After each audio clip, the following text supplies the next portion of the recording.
Hey everyone! I'm going to work on my bullet journal spreads for the month of April, so if you want to see how I've created the previous months of this year, I'll link the playlist down below. Otherwise, be sure to check out other art videos on my channel, subscribe if you'd like, and let's get into it. So this cover page that I've chosen for April is based on a song that I learned ages and ages ago on piano and can still play, shockingly, because it's been a while since I've seriously practiced. But I did not exactly plan it out very well. I thought I did until I realized that I needed more space between the two staffs so that I could make room for all the crossover notes in the music because the song has a lot of those, and the width of the page was not exactly the width I needed to exactly end on a measure like you would with printed sheet music. So some measures are awkwardly split and some notes are weirdly squished, but you know what? I call that charm. It's the charm of the piece, you know? I'm so glad I live in a time where sheet music is printed, not handwritten, because I can't imagine trying to play and read this if it's not something I already know. Like, I can play piano, sure, but that doesn't exactly mean I can read the sheet music that well.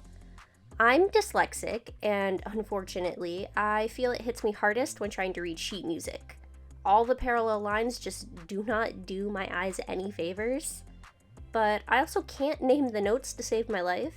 So I taught myself how to play piano at the ripe old age of 4, and didn't take lessons really ever, so how I read sheets and play is probably different than how one quote-unquote should play.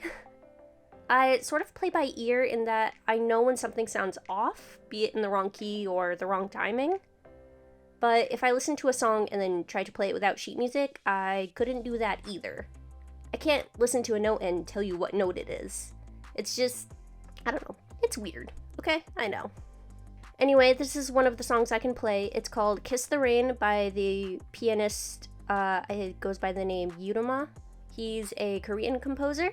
If you haven't heard this one, you've probably heard his other works like River Flows in You or Love Me? Maybe? I don't actually know how popular his works are outside of like my own realm of knowledge. Everyone I know and talk to kind of knows of YIRUMA, or at least those two songs, but I don't necessarily know if that's like common knowledge. It probably isn't. I do recommend those songs though if you want to know what his music sounds like. I probably can't play either in this video for copyright reasons, so I'll link them down below for you all if you want to check them out. Anyway, actually making sheet music from scratch like this was torture for my shaky hands, so let's skip to the end result. I ended up taking a green liner and outlining random notes and parts of the sheet music to break up the monotonous black and white tones surrounding the little April card thing. It's a little messy, but I kinda like it. So let's get on to the next one. And this is where I went against the original sketch I had. Not by much, but enough that you can definitely tell I wasn't sure what I was doing either. What I had sketched originally was just a top-down pondscape with some koi fish. Well, I decided that the little blobs of water that I made for my goals, notes, etc. weren't differentiated enough to stand out. So I tried to add large lily pads in their place.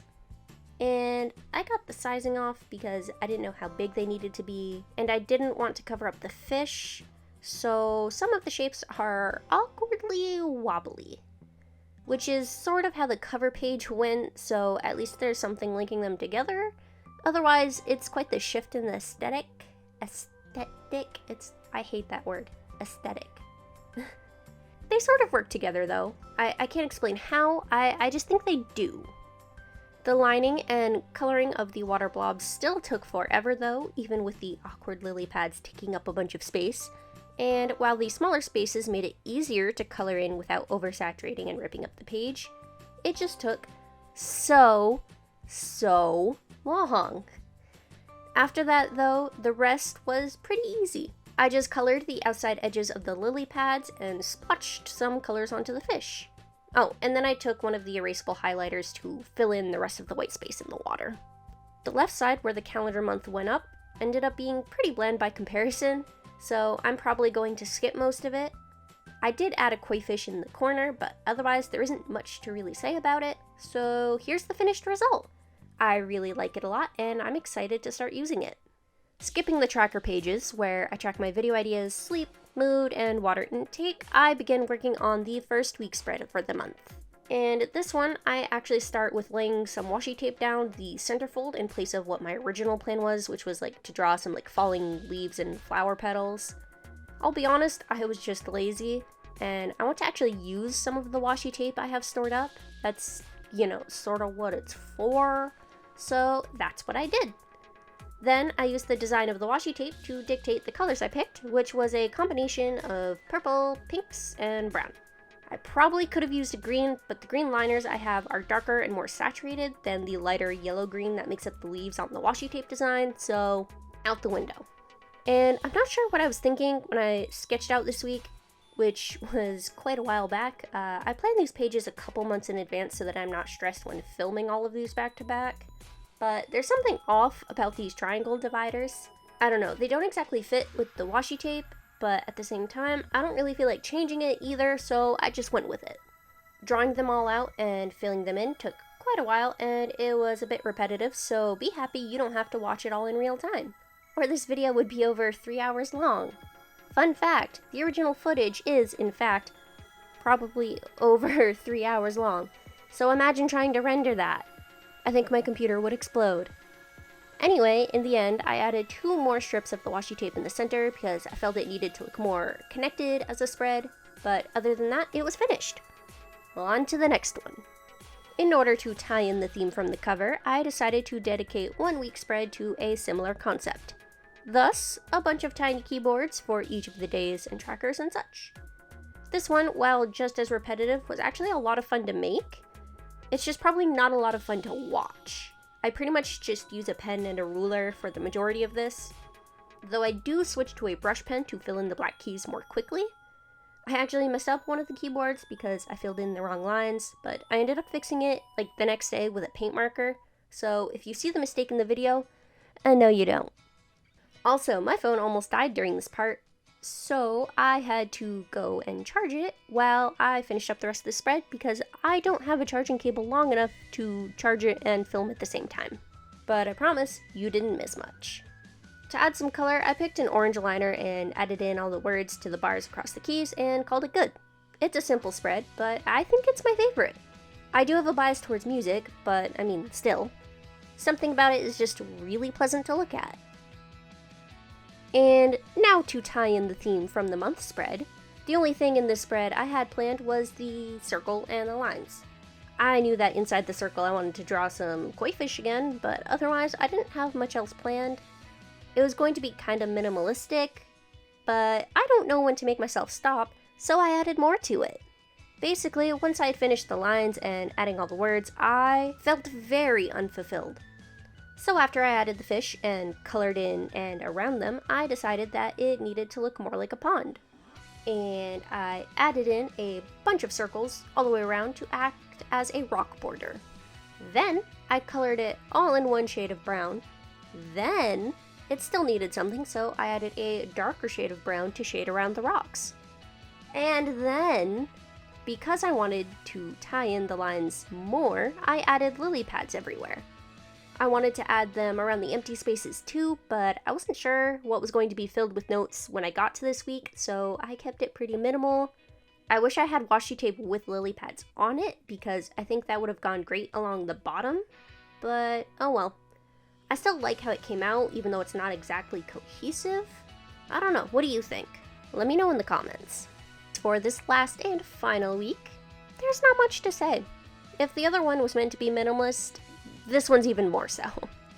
About as minimal as I can get, honestly. I just took the 2 pinks, drew some lines and numbers, and yeah, it was done. The difference here is that the spread is for 2 weeks instead of 1.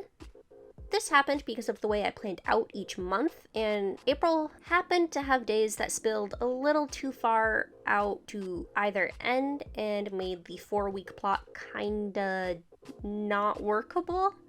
So I fixed it by doing 2 weeks in 1. Yes, 2 days of May are now in the April spread, but I'd prefer that to having 5 of the last days of April being shoved into May's layout. not all the months are going to fit nicely, and this was the best way I could remedy the issue.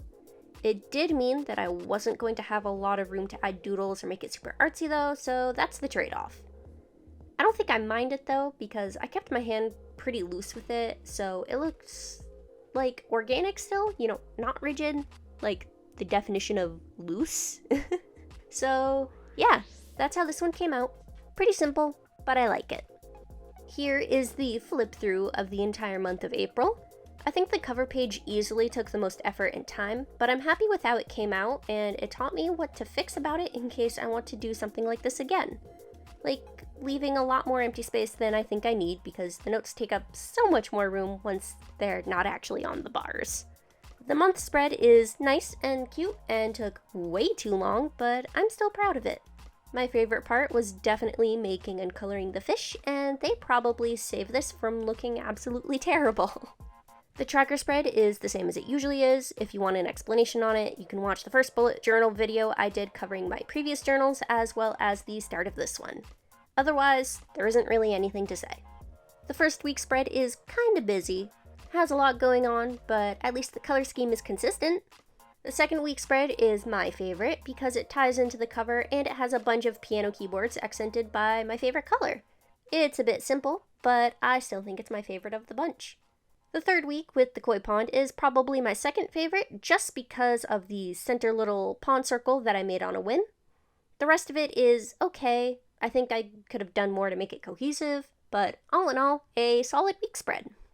And finally, the last week spread. As simple as they come and very pink, which high school me would have hated, but I think it works and I'm actually looking forward to trying it out. And that's all for the month of April. I enjoyed making these, though they were all pretty repetitive, more so than the others for some reason.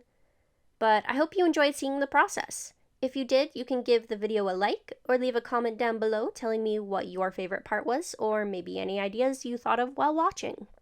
As of last week, I've decided that I'm only uploading once a week now due to some real-life circumstances, which is unfortunate. But I'm aiming to make better videos now, so have a good day, and I will see you in the next one. Bye-bye!